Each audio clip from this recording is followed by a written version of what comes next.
Mula sa produksyon ng sinubaybayan niyong radiodrama, Mga Drama ni Papa JT presents Rehas. Sir, ang tahimik niyo yata ngayon. May iniisip lang. Tungkol ba sa pagtakas ni Menandres yan?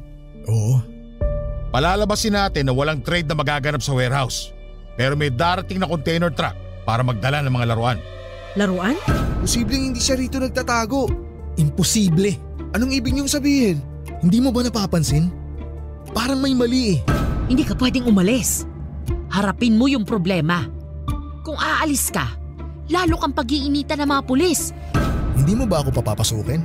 Hindi ka pwedeng pumasok. Marami akong ginagawa ngayon. Sa susunod na lang, okay? Kahit sandali lang.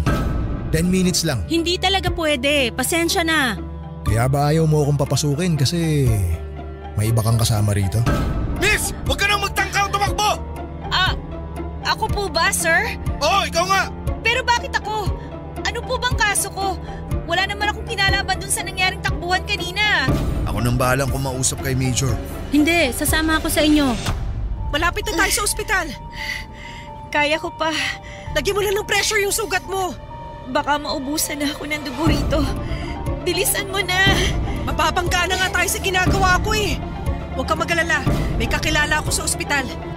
Lahat ng mga magkakasala sa batas, mananagot sila sa likod ng rehas.